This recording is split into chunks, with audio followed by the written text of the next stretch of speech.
मैंने अपने कानों से सुना है, कहने वाले यहां तक कहते हैं औरत पैर की जूती है, उसको कभी सर पे न चढ़ाना और न सर पे चढ़ करके पेशाब कर देगी। ये जुमला मुसलमान कहता है। ओ लोगों, जिस औरत को तुम पैर की जूती करार दे रहे हो, मेरे नबी क्या फरमाते हैं? खैरुकुम li अहलिही व अना खैरुकुम li अहली। ओ लोगों, तुम में सबसे बेहतरीन इंसान वो है जो अपनी बीवी के लिए सबसे अच्छा है, और अल्लाह के प्यारे नबी फरमाते हैं कि मैं अपनी बीवी के लिए सबसे अच्छा हूं। आपकी 9 बीवियां एक साथ रहती थी, आप उनके नखरे भी उठाते थे, आप उनकी ख्वाहिशात को पूरा भी करते थे, उनका हक भी अदा करते थे, सफर में जाते थे कुरान अंदाजी करते थे, ड्रॉ करते थे, जिस बीवी का नाम आता था उसको लेके जाते थे। अभी कल एक साहब का फोन आया, कहने मौलवी साहब एक मसला पूछना है। मैंने कहा क्या मसला है? कहा अगर किसी की 2 बीवियां हैं और जिस बीवी के पास उसकी बारी लगी है, मान लीजिए हफ्ते में 2 दिन इस बीवी के पास, 2 दिन उस बीवी के पास उसने बारी लगाई है। अब जिस बीवी के पास वो गया है, वो बीवी अगर पाक नहीं है, पीरियड में है, तो क्या वो अपनी पहली वाली बीवी के पास जा सकता है? मैंने कहा तो बड़ा पेचीदा मसला आपने पूछ लिया भाई। मैंने कहा अच्छा आप ये मसला पूछ रहे हैं कि आपकी 2 हैं? तो कहा कि अल्हम्दुलिल्लाह मौलवी साहब मेरी 2 हैं। तो 2 वाले भी कभी कभी फोन करते हैं। वो तो अच्छा हुआ कि मैं घर पे नहीं था और हमारी अहलिया तो जल्दी से फोन काट दे। इसी देश में कितने लोग हैं जो गाय के गोबर को मुतबर्रक और मुकद्दस समझ करके खा जाते हैं? कितने लोग हैं जो गाय के पेशाब को पी जाते हैं? ये सारे मनाजिर देख करके हमारे दिल से तो बस एक ही आवाज निकलती है कि अल्लाह तेरा शुक्र है, तेरा करम है, तेरी कृपा है, तेरी इनायत है, तेरी मेहरबानी है कि तूने हमें इस्लाम जैसी नेमत से नवाजा है। दुनिया में हमारे पास कुछ ना हो, रहने को अच्छा मकान नहीं, पहनने को अच्छा कपड़ा नहीं, खाने को ढंग का अनाज नहीं, लेकिन अगर ये दौलत हमारे पास है तो हमसे बड़ा दौलतमंद कोई नहीं। कल अल्लाह की बारगाह में अल्लाह पूछेगा मेरे बंदे तू क्या लाया? हम कहेंगे अल्लाह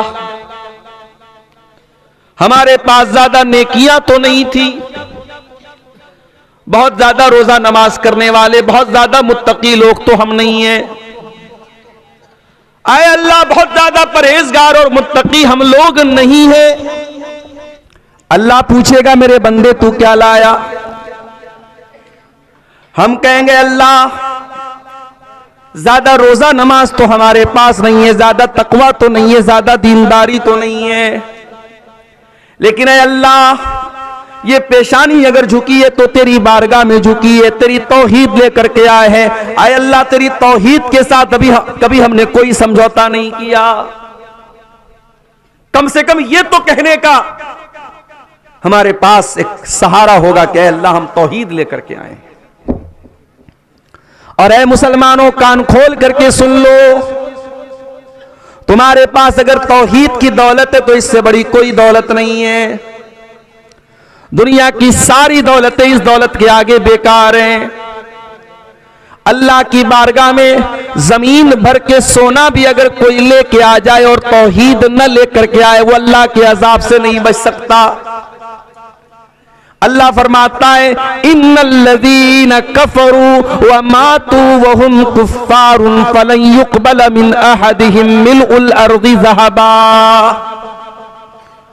जिसका इंतकाल कुफ्र की हालत में हो गया, जो तौहीद के बगैर दुनिया से चला गया, जिसके पास सब कुछ है तौहीद नहीं है और उसी हाल में उसका इंतकाल हो गया, अल्लाह फरमाता है कल कयामत के दिन वो जमीन भर के सोना भी अगर लेके आ जाए, अल्लाह के यहाँ उसका जमीन भर के सोना भी कबूल नहीं किया जाएगा। उसका जमीन भर के सोना भी उसको जहन्नम की आग से नहीं बचा पाएगा। ऐ मुसलमानों, हम बहुत गरीब हैं, बहुत कमजोर हैं, बहुत लूटे पीटे हैं, लेकिन अगर तौहीद को बचा के लेके चले गए तो इससे बड़ी कोई कामयाबी नहीं है। इसीलिए अल्लाह कुरान में बार बार हमें तौहीद की हिफाजत करने का हुक्म देता है। कहीं फरमाता है वला तमूतुन्न इल्ला व अंतुम मुस्लिमून, ऐ मुसलमानों तुम्हें मौत ना आए मगर इस्लाम की हालत में। तुम मरना तो इस्लाम को लेके जाना, तुम्हें मौत आए तो तौहीद को लेके अल्लाह के पास जाना। पांचों टाइम की नमाज हम पढ़ते हैं, नमाज की हर रकात में सूरह फातिहा पढ़ते हैं। सूरतुल फातिहा के अंदर हम बार बार अल्लाह ताला से एक दुआ मांगते हैं, इहदिनस सिरातल मुस्तकीम, आय अल्लाह तू सिरात मुस्तकीम पर हमको चला, तू इस्लाम के ऊपर हमको चला, अपने सच्चे दीन पर तू हमको चला। सिरातल लज़ीना अनअमता अलैहिम, आय अल्लाह तू उनके रास्ते पर चला जिनके ऊपर तेरा इनाम हुआ, जिनके ऊपर तेरा करम हुआ। आय अल्लाह तू नबियों के रास्ते पे चला, तू सिद्दीकीन के रास्ते पे चला, तू शुहदा के रास्ते पे चला, तू सालिहीन के रास्ते पर चला। गैरिल मग़ज़ूबि अलैहिम वलद्दाल्लीन, आय अल्लाह उनके रास्ते पर न चला जिनके ऊपर तेरा गजब नाजिल हुआ, तू यहूदियों के रास्ते पर हमको न चला, और आय अल्लाह उनके रास्ते पर न चला जो भटक गए, ईसाइयों के रास्ते पर हमको न चला। हम बार बार ये दुआ करते हैं क्योंकि इससे बड़ी कोई चीज नहीं है मेरे साथ। ये अलग बात है, इस दौलत की हमें और आप कुछ कद्र कीमत नहीं मालूम। इस्लाम क्या है हमें इसका एहसास नहीं है। इस्लाम इतनी बड़ी नेमत है, जब जन्नती जन्नत में जाएंगे तो क्या कहेंगे, वक़ालुल हम्दुलिल्लाहिल्लज़ी हदाना लिहाज़ा। जन्नती जन्नत में जाने के बाद कहेंगे अल्लाह तेरा करम है, तेरा शुक्र है, तूने तौहीद की हिदायत की नेमत से हमको नवाजा। वमा कुन्ना लिनहतदिय लौला अन हदानल्लाह, आय अल्लाह अगर तू हमको हिदायत न देता तो हम हिदायत पाने वाले न होते। भाई अब्दुल गफ्फार साहब को क्या पता था कि मैं मुसलमान के घर में पैदा हो जाऊंगा। ये तो अल्लाह ताला ने मेरी किस्मत संवारी कि मैं मुसलमान के घर में पैदा हुआ। किसी मुशरिक के घर पैदा होता तो किसी गाय को देख करके मैं भी हाथ जोड़ रहा होता, किसी गाय का पेशाब मैं भी पी रहा होता। तो अल्लाह अगर हमें हिदायत ना देता तो हम हिदायत नहीं पा सकते थे मेरे प्यारे साहब। और अल्लाह जब चाहे जिसको चाहे हिदायत दे सकता है। हमारे उत्तर प्रदेश में एक शहर है आजमगढ़, आजमगढ़ में एक नौजवान लड़का जिसका नाम बाके राम था, गैर मुस्लिम घराने से उसका ताल्लुक था। उस लड़के के मन के अंदर जिज्ञासा पैदा हुई, ख्वाहिश पैदा हुई, इस्लाम का मुताला करने की। पढ़ा लिखा नौजवान था, उसने इस्लाम का मुताला किया, इस्लाम की स्टडी की, कुरान को पढ़ा, नबी की सीरत को पढ़ा, नबी की जिंदगी को पढ़ा।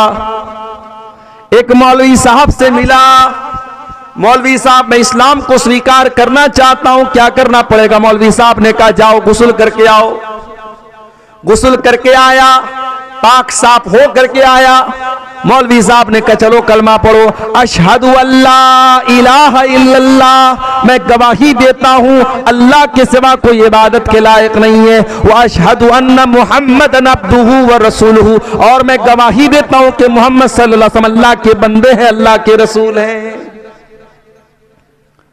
वो लड़का मुसलमान हो गया। मौलवी साहब ने कहा आप क्या चाहते हो? कहा मौलवी साहब मैंने इस्लाम कबूल तो कर लिया, मगर मैं चाहता हूं मैं इस्लाम की और स्टडी करूं और मुताला करूं। मैं कुरान की लैंग्वेज को पढ़ना चाहता हूं, मैं हदीस को पढ़ना चाहता हूं। मौलवी साहब ने कहा बहुत मेहनत करना पड़ेगा। कि मैं मेहनत करने को तैयार हूं। उस लड़के ने उत्तर प्रदेश से 2000 किलोमीटर दूर तमिलनाडु का सफर किया, और तमिलनाडु के एक इलाके उमराबाद में जमात अहले हदीस का एक बहुत बड़ा इदारा जिसका नाम जामिया दारुस्सलाम उमराबाद है, वहां जाकर के उसने एडमिशन लिया। उस लड़के ने 10 साल तक उस इदारे में तालीम हासिल की, और वहां से पूरा आलिम बन करके, कुरान और हदीस का जानकार बन करके निकला। उसके नंबर इतने अच्छे आए, उतने उसके मार्क्स इतने अच्छे आए, उसका एडमिशन मदीना यूनिवर्सिटी के अंदर हो गया। मदीना के अंदर उसने एडमिशन लिया। इल्म हदीस की फैकल्टी में उसका शौक था नबी की हदीसों को पढ़ने का। उसने हदीस की फैकल्टी में एडमिशन लिया और इल्मे हदीस में पहले उसने बीए किया, फिर एमए किया, फिर पीएचडी किया। इतना पढ़ लिख करके वो इंसान खामोश नहीं बैठा। उसके मन में एक और जज्बा पैदा हुआ कि मैं अपने नबी की तमाम सही हदीसों को इकट्ठा कर दूं। उसने अपने नबी की तमाम सही हदीसें जो अलग अलग किताबों में पाई जाती हैं सबको इकट्ठा किया और 12 जिल्दों में उसने 12 मोटे मोटे वॉल्यूम्स में उसने किताब लिखी और किताब का नाम उसने लिखा अल जामे अस्सही। और दुनिया उस इंसान को डॉक्टर ज़ियाउर रहमान आज़मी के नाम से जानती है। नहीं जानते थे, उस लड़के के माँ बाप को भी शायद पता नहीं था कि हमारा ये लड़का मुसलमान होगा और अपने दौर का इतना बड़ा आलिम बनेगा। मेरे प्यारे साथियों, हिदायत अल्लाह के हाथ में है, हिदायत आलिम के हाथ में भी नहीं है। आलिम रास्ता बता सकता है, आलिम तबलीग कर सकता है, आलिम आपको सही रास्ता बता सकता है, मगर आपको हिदायत देना अल्लाह के इख्तियार में है। अल्लाह अपने नबी से कुरान में कहता है इन्नका ला तहदी मन अहबब्ता वलाकिन्नल्लाह यहदी मन यशा। ऐ मेरे नबी, आप जिसको चाहे उसको हिदायत नहीं दे सकते, हिदायत तो अल्लाह के हाथ में, अल्लाह जिसको चाहता हिदायत देता है। नबी के चचा अबू तालिब बहुत प्यार करते थे नबी से, हर मुश्किल मौके पर नबी का साथ देते हैं। जब अबू तालिब के इंतकाल का टाइम आता है, अल्लाह के नबी चाहते मेरे चचा कलमा पढ़ लें। ओ लोगों, कितने खुश नसीब है वो लोग जिनके माँ बाप मुसलमान हैं।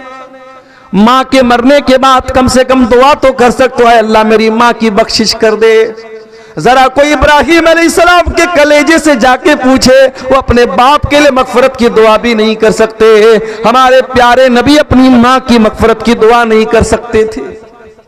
हमारे नबी ने भी अपनी माँ की मगफरत की दुआ की इजाजत मांगी, अल्लाह ने कहा कि नहीं, इजाजत नहीं मिली। अगर आपकी माँ मुसलमान है, अगर आपका बाप मुसलमान है, मेरे प्यारे साथियों, ये बहुत बड़ी अल्लाह की नेमत है। इस नेमत की कदर करो मेरे प्यारे साथियों। अबू तालिब बाप की तरह नबी को पाला है। आज आखिरी टाइम है, इंतकाल का टाइम है। अल्लाह के प्यारे नबी अपने चचा के पास आते हैं। ऐ मेरे चचा, आपने मेरा बहुत साथ दिया है, आप मेरे सहारा बन के हमेशा खड़े रहे। आज आपका आखिरी टाइम है। ऐ मेरे चचा, कुल ला इलाहा इल्लल्लाह, बस मेरी एक रिक्वेस्ट है, मान लीजिए। अपने भतीजे की एक बात मान लीजिए। ऐ चचा, ला इलाहा इल्लल्लाह पढ़ दीजिए। ऐ चचा, इस कलमे के जरिए मैं अल्लाह ताला के यहाँ आपके हक में लड़ाई लड़ूंगा और आप जन्नत में जाएंगे। बस ये कलमा पढ़ के आप दुनिया से चले जाइए। अबू तालिब सोच में पड़ गए, क्या करूं, भतीजा इतना बोल रहा है, पढ़ दूं क्या कलमा। वहीं पर अबू जहल बैठा था, वहीं पर अब्दुल्ला बिन उमैया बैठा था। उसने कहा, अबू तालिब खबरदार, मरने का टाइम है, जिंदगी भर अपने बाप दादा के तरीके को फॉलो करते रहे, मरने के टाइम कहीं बाप दादा से बगावत मत कर देना। ऐ अबू तालिब, अपने बाप दादा का तरीका न छोड़ के चले जाना, अपने बाप दादा के नाम पे कलंक मत लगने देना, अपने भतीजे की बात मत मानना, जो तेरे बाप दादा का धर्म है उसी धर्म पर कायम रहना। अबू तालिब ने कलमा नहीं पढ़ा। आखिरी जुमला जो अबू तालिब की जुबान से निकला, बुखारी और मुस्लिम की रिवायत है, अबू तालिब ये कह करके दुनिया से गए, अला मिल्लत अब्दुल मुत्तलिब, मैं अपने बाप अब्दुल मुत्तलिब के मजहब पर दुनिया से जा रहा हूं। इसीलिए उलमा कहते हैं कि सोहबत का बड़ा असर पड़ता है। अगर अबू तालिब के पास वो अबू जहल ना बैठा होता, अब्दुल्ला बिन उमैया ना बैठा होता, तो शायद अबू तालिब कलमा पढ़ लेते। मगर बुरी संगत और बुरे लोगों के साथ आप उठेंगे बैठेंगे तो उसका असर तो जरूर पड़ेगा आपकी। हमारी बहुत सारी मुसलमान लड़कियां कॉलेजों में पढ़ती हैं और वो कॉलेज गर्ल्स कॉलेज होता है, वहां लड़के नहीं पढ़ते, सिर्फ लड़कियां पढ़ती हैं। मां बाप तो बड़े खुश हैं, चलो आज के दौर में हमारी लड़की कोई एजुकेशन में नहीं पढ़ रही है, लड़का लड़की साथ में पढ़ते तो बवाल होता, चलो लड़कियों के कॉलेज में पढ़ रही है, हमारी लड़की सेफ है। माफ कीजिए, आपकी लड़की सेफ नहीं है। आपकी लड़की जिन लड़कियों के साथ पढ़ती है, आप तो बड़े दीनदार हैं, आप तो इस्लाम को फॉलो करने वाले हैं, लेकिन आपकी लड़की जिस कॉलेज में पढ़ती है वहां बहुत सारी ऐसी लड़कियां हैं जिनके 10-10 बॉय फ्रेंड हैं, जो रात रात भर लड़कियों से चैटिंग करती हैं, जो जिना करती हैं, जो बदकारी करती हैं। और आपकी लड़की जब ऐसी लड़कियों के साथ पढ़ेगी तो उनका असर आपकी बेटी के ऊपर भी पड़ेगा। सोहबत का असर पड़ता है मेरे प्यारे साथी। अबू तालिब के ऊपर सोहबत का असर पड़ा, कलमा नहीं पढ़ सके, इंतकाल हो गया और कुरान की आयत नाजिल हो गई, इन्नका ला तहदी मन अहबब्ता वलाकिन्नल्लाह यहदी मन यशा। ऐ मेरे नबी, आप जिसको चाहे उसको हिदायत नहीं मिलेगी, अल्लाह जिसको चाहेगा उसको हिदायत मिलेगी। हिदायत हमारे हाथ में नहीं है मेरे प्यारे साथियों। इसीलिए शायर कहता है, अबू तालिब के किस्से ने हकीकत खोल कर रख दी, न हो आंखें तो घर की रोशनी से कुछ नहीं होता। अगर आपकी आंखों में रोशनी ही नहीं है, आपके घर में बड़े बड़े बल्ब लगा दिए जाएं, बड़े बड़ी मरकरी लगा दी जाए, बड़े बड़े ट्यूबलाइट लगा दिए जाएं, अगर आपकी आंखों में रोशनी ही नहीं है तो लाइट का क्या फायदा है। मेरे प्यारे साथियों, अबू तालिब नबी के चचा होने के बावजूद, नबी के गार्जियन होने के बावजूद कलमा नहीं पढ़ पाए। एक और मिसाल दे दूं आपको, हजरत नूह अलैहिस्सलाम का नाम सुना है आपने?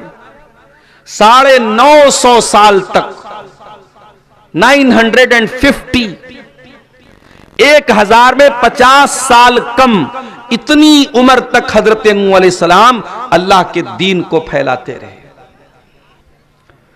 अगर आज नमाज पर करम टोला में तकरीर हुई और कल सुबह कोई फजर न पड़े तो माफ करना, तकरीर करने वाले का क्या कसूर है? हर साल जलसा हो रहा है, पर्दे पर तकरीरें हो रही हैं, लेकिन आपके करम टोला में जैसे ही मैं दाखिल हुआ, मैंने देखा जवान लड़की अपनी मां के साथ जलसे में आ रही है, होठों पर लिपस्टिक भी लगी हुई है, चमकदार कपड़ा भी पहने हुए है, खुशबू में बसी हुई है और तकरीर सुनने के लिए आ रही है। कितनी तकरीरें उलमा ने बयान की, न बेपर्दगी में कमी आई, न बेहयाई में कमी आई। अगर आप अमल नहीं करते हैं तो माफ करना मेरे प्यारे साथियों, इसमें तकरीर करने वालों का, बयान करने वालों का क्या कसूर है? नूह अलैहिस्सलाम 950 साल तक तबलीग करते रहे और थोड़े से लोग उनके ऊपर ईमान लाए। अल्लाह ने हुक्म दिया कि ऐ नूह, अब बस बहुत हो गया, वस्नइल फुल्का बिआयुनिना, ऐ नूह अलैहिस्सलाम हमारे हुक्म से कश्ती बनाओ। नूह अलैहिस्सलाम ने पूछा नहीं, अरे अल्लाह कश्ती क्यों बनाओ, पानी तो नहीं है यहां पे। हजरत नूह अलैहिस्सलाम गंगा के किनारे थोड़ी रहते थे, उनको लाल बथानी से मनिहारियम को जाना हो तो हमें कश्ती का सहारा लेना पड़ता है, बीच में नदी है, वहां तो दूर दूर तक नदी नहीं थी। नूह अलैहिस्सलाम ने, अल्लाह ने हुक्म दिया कश्ती बनाओ, नूह अलैहिस्सलाम ने लॉजिक नहीं पूछा।